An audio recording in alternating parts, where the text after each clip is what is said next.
ఏమన్నాడు తెలుసండి? 7వ వాక్యం 42వ అధ్యాయం ఆదికాండం 7వ వచనం. యోసేపు తన సహోదరులను చూచి వారిని గుర్తుపట్టి వారికి అన్యుని వలె కనబడి వారితో కఠినంగా మాట్లాడి. అంతే, అన్యులు మన పట్ల ఎలా మాట్లాడతారంటానికి సందర్భం. నీ కుటుంబంలో ఏదో కీడు జరిగింది, నీ కుటుంబంలో ఏదో ఇబ్బంది వచ్చింది, పనికి రానోడు నీకు సలహా ఇస్తూ ఉంటారు. ఏమిస్తారా? వారం పగెత్తుకొని పోయితాను కదా అంటారా? 100% అంటారు. అక్కడ ఈ మాట గుర్తించాలి. అన్యులు నీ పట్ల కఠినంగా మాట్లాడతారు. అది దేవుడు మనకు ముందే చెప్పాడు కనుక ఆ భావం నీకు తెలుసుంటే వాళ్ళు అలా మాట్లాడతారు కనుక నన్ను దేవుడు గుర్తించాడు కనుక దేశంలో ఎంతమంది భక్తులు ఉండగా, ఎంతమంది దేవుడు నమ్ముకున్న వాళ్ళు ఉండగా, ఏదో పొడిగా చక్కడిగా చదివిపొడిగా ఆవిష్కారంగా భక్తులు ఉన్నారు. నేను వాక్యాన్ని చదువుకుంటున్నాను కనుక, వాక్యం మీద ఆధారపడ్డాను కనుక అన్యులు నన్ను చెడుతున్నారు, నా పట్ల అన్యులు కఠినంగా మాట్లాడుతున్నారంటే దేవుని దృష్టిలో నేను ఉన్నాననే భావం నీకు కలగాలి. నువ్వు దేవుని దృష్టిలో ఉంటే అన్యులు కఠినంగా మాట్లాడతావు. యోధా దేశములోని పట్టణములన్నిటిలోనూ అతడు అన్యుల దేవతలకు ధూపము వేయటకై బలిపెట్టా నటించాడు. అంటే దేవతలు ధూపం వేసేవాడు ఎవరు? దేవతలు ధూపం వేసేవాడు ఎవరు? అన్యులు. నువ్వు వేస్తే ఏమి అవదనుకుంటే అయ్యి నేను చేయవలసింది దేవుడు చేస్తాను. నేను ఏమి అవదనుకుని నేనే వేస్తాను, నాకు చేయవలసింది దేవుడు చేస్తాను. భయం ఏది? భక్తి ఏది? మన ఇష్టానుసారంగా అనుసరించే భక్తి కాదండి, దేవుని ఇష్ట ప్రకారం తీసుకునే భక్తి. నీ ఇష్ట ప్రకారంగా నువ్వు ఏదో ఇష్టానుసారంగా నువ్వు ఎక్కడో అల్లు ఆదని చెప్పేసి ఒక అడ్డగెట్ట ఒకటి ఇరుగు గెట్ట తీసుకునే భక్తి కదండి. నియమాలు ఉన్నాయి, కొన్ని సిస్టమ్స్ ఉన్నాయి, కొన్ని కట్టడలు ఉన్నాయి. ఆయన ప్రకారంగా చెయ్యాలి. ఆయన మాత్రం ప్రకారం చేసినప్పుడు ఆయన భక్తి అవుతుంది. నీ ఇష్టానుసారం చేస్తే భక్తి అవుతావు. ఇది అన్యుల లక్షణం. ఏం చెప్పాను? అన్యులు మన పట్ల కఠినంగా మాట్లాడతారు అన్యులు. 2 దేవుడి పని చేయడానికి భయపడతారు అన్యులు. 3వది ఏంటంటే దేవతాలను చేస్తారు అన్యులు. ఇంకోటి ఏంటంటే అసలు దేవుని సంబంధులుగా పిల్లలు ఉండరు. వాళ్ళు అనుకుంటారు దేవుళ్ళు వేరు, అనుకుంటారు దేవతలు వేరు. అన్యులు దేవుని సంబంధులు కారు అని బైబిల్లో రాస్తుంది. ఇంకో ముఖ్యమైన మాట ఏంటంటే మన అన్యులు దేవుని సంబంధులు కాకపోయినా దేవుని సంబంధులే అన్నట్టు, భక్తులు కాకపోయినా భక్తులే అన్నట్టు నటిస్తారంటే చాలా ఇంపార్టెంట్. ఆ నటన నీలో నాలో ఉండకూడదు.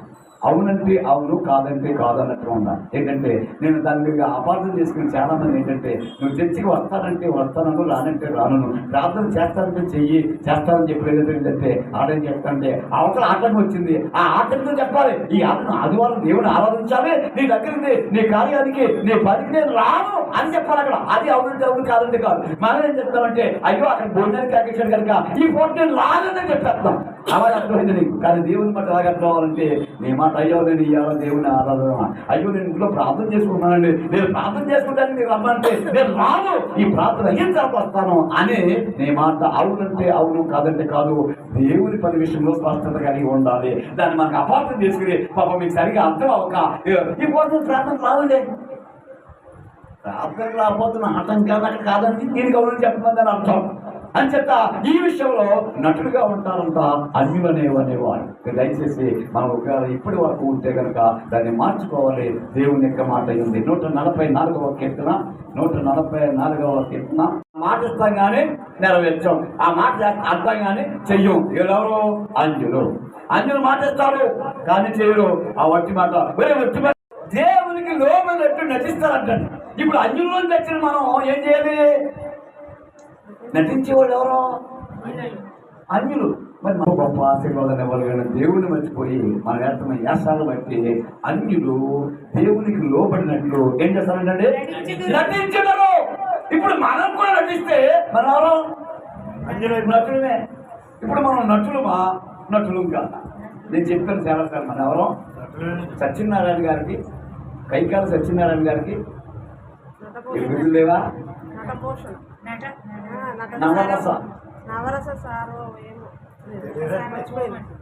నవరస నటనా సార్వభౌమ. 9 రసాలు అన్నమాట. ఏ రసమైనా, హాస్యరసమైనా, విలన్ అయినా, నవ్వించేవాడైనా, కవ్వించేవాడైనా, కట్టు నరికివాడైనా నవరస నటనా సార్వభౌమ. ఎన్ని రసాలు? 9 రకాల పాత్రల్లో సార్వభౌమాధికారం పొందిన బట్టి అయ్యా నా పరిస్థితి ఏంటి, నేను ప్రార్థన చేసుకుంటున్నాను, గుడికి మారకుండా వస్తారు కానీ అన్యులు నన్ను చేస్తున్నారు, అన్యులు నన్ను గట్టిగా మాట్లాడుతున్నారు, మరి ఏంటి కాదు అని చెప్పి అడగలేదంటే వాక్యం నీతో మాట్లాడలేదా? వాక్యం నీకు తెలియదా అని చెప్పి ఆయన అన్నాడు, ప్రయాసపడి వారము మోయించిన సమస్తమైన ప్రజల పేరు నా యొద్దకు రండి. వాక్యం అంటే నేను కాలక్షేపం చేయటం కాదు, నేను సాత్వికుడును, దేవ మనసు గలవాడును, నేను మీకు నేర్పెదను. నువ్వు ఎలా బాగుపడాలో, నువ్వు ఎలా దీవించబడాలో, నువ్వు ఎలా ఆశీర్వదింపబడాలో నేర్పుతాను కనుక ఖచ్చితంగా ఈ వాక్యం వినటం కోసం దేవుని మందిరాలకు మనం వెళ్ళాలి. నేర్చుకుంటానికి వెళ్ళాలి, వచ్చేస్తున్నారు కాదు, నేర్చుకుంటానికి వెళ్ళాలి. నేర్పేవాడు దేవుడు. ఎందుకంటే ఎంతమంది నటులుగా ఉన్నారు కానీ నువ్వు మాత్రం నటుడు కాకూడదు. ఎంతో మంది నటిస్తూ ఉంటారు కానీ మనం నటించుకోవాలి. ఎందుకంటే దేవునికి లోబడినట్టు, నువ్వు ప్రార్థన చేసుకున్నట్లు, నువ్వు ఆరాధనలో ఉన్నట్టు అన్యులు నటిస్తారు, మనం అన్యులు కాదు. అటువంటి జీవన విధానానికి మనం తప్పించడం ఎక్కువ తెలుసా? ఆయన చేసిన ఉపకారాల్లో దేనిని మర్చిపోకుండా తిరిగి వెళ్ళిన వాడే అన్యుడు. హల్లెలూయా. ఈ అన్యుడు తప్ప అన్యులో ఇన్ని అవలక్షణాలు ఉండగా, అన్యులో ఇన్ని వ్యతిరేకాలు ఉండగా, ఈ అన్యుడు మన అన్యుడు మన అందరూ దేవుని దగ్గర ఎందుకు తెలుసా? 117 కీర్తన 2వ వాక్యాన్ని మన తర్వాత కీర్తన గ్రంథం 117 2వ వాక్యాన్ని చదివితే యేసుప్రభుని నమ్ముకోకుండా చేసిన భక్తి. యేసుప్రభు చేయలేకపోతున్న ఈ భక్తి కారణం ఏంటంటే నువ్వు విధేయత లేదు, వినయం లేదు, దేవుని వాక్యంలో నీకు నమ్మకం లేదు. అందుచేత దేవుడు చెప్పిన మాట బట్టి ఎవడు విధేయుడయ్యి ఒలుగుచు ఆయన దగ్గరికి వస్తారో దాన్ని బట్టి దీవించేవాడు దేవుడు. అంతేకాకుండా 27:2 సామెతలు 27:2 ఎవరు చెప్పాలి? ఇంకో మాట ప్రార్థన చేస్తారు.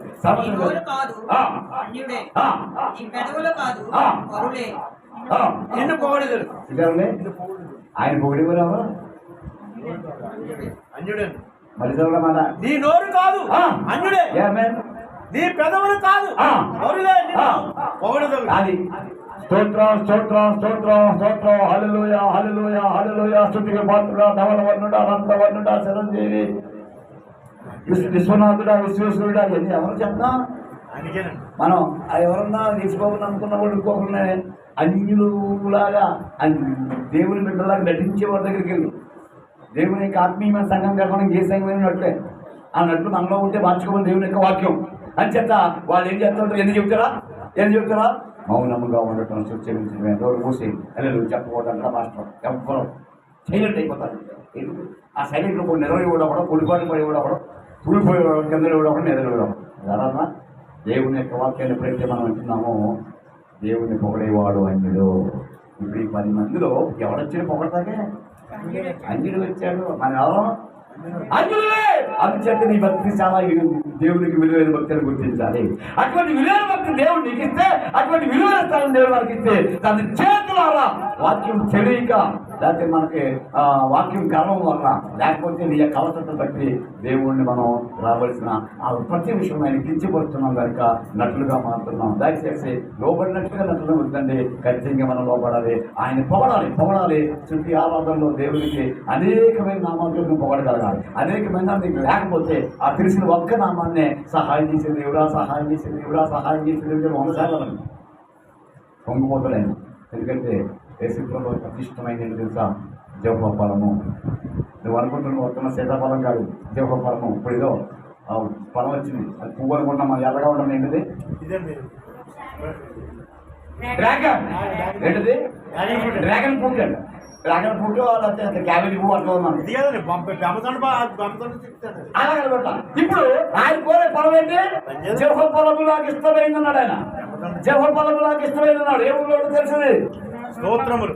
జవహ ఫలం అంటే జవహ అంటే నాలుక నుంచి వచ్చే స్థుతి, నాలుగు నుంచి వచ్చే పొగడ్త, నాలుగు నుంచి వచ్చే ఆరాధన ఆయనకి ఇష్టమైంది. ₹1 కొట్టి ఒక్కరిద్దు పుస్తకాలు తిరిగాయి. ఒక్కొక్క పుస్తకానికి 66 పుస్తకాలు ఉన్నాయి. ఆది కాండంలో దేవుని ఏమనాలి, నిర్గమ కాండంలో దేవుని ఏమనాలి, అలాగే ప్రతి కాండంలో దేవుని ఏమనాలని చెప్పేసి 66 పేర్లు రాస్తాం. 66 పేర్లు చదువు. నువ్వు చేసే స్థుతి ఆరాధనకి, నువ్వు అర్పించే జవహ ఫలానికి పొంగిపోతాడు. ఏం కావాలో కోరుకోమంటాడు అండా. ఈ దేవుని యొక్క వాక్యం అన్యుడే నన్ను పొగడేవాడు, స్తుతించేవాడు అన్యుడే. అంతేకాకుండా దేవుని గుడి మందిరాలు నిర్మించేవాడు ఎవరో తెలుసా?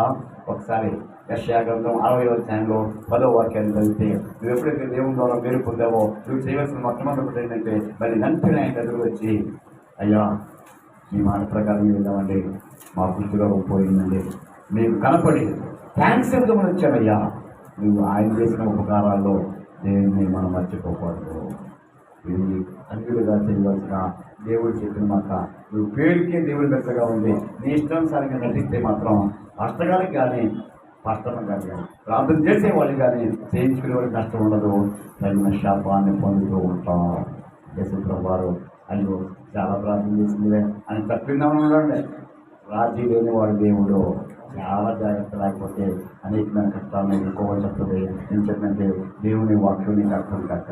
అందుచేత దేవుని సభ్యుగా నేను మాట్లాడుతున్నప్పుడు అర్థం చేసుకునే మనసు మనకి మొదలయ్యాడే శాపం చూసిన మార్గానే నువ్వు మాట్లాడుకుంటూ వెళ్ళిపోతానైనా ఆ మాటలని ఏదైనా ఆ మాటలని చదివేదైనా అర్థం చేసుకునే మనసు వినే బుద్ధి నాకు ఉంచండి అని చెప్పేసి ఆయన ప్రాధేయపడితే ఆ 40 నిమిషాల సేపు నీ చుట్టూ ఆయన దేవదూతం నుంచి ఆయన సన్నిధి కాంతిని ఉదయం చేసి ఆయన ఆలోచన చెప్పే దేవుడు, నేను నడిపించే దేవుడు, ఉత్తమమైన మార్గంలో నిలిపే దేవుడు మనం ఆలోచిస్తుంది. అప్పుడు గుడి కట్టేవాడు, మందిని కట్టేవాడు, మందిని చూసేవాడు, మందిని కట్టేవాడు ఎవరు తెలుసా?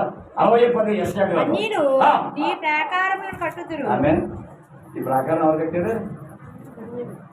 ఏమా మాట్లాడరా? ఈ ప్రాకారం ఎవరు కట్టారు?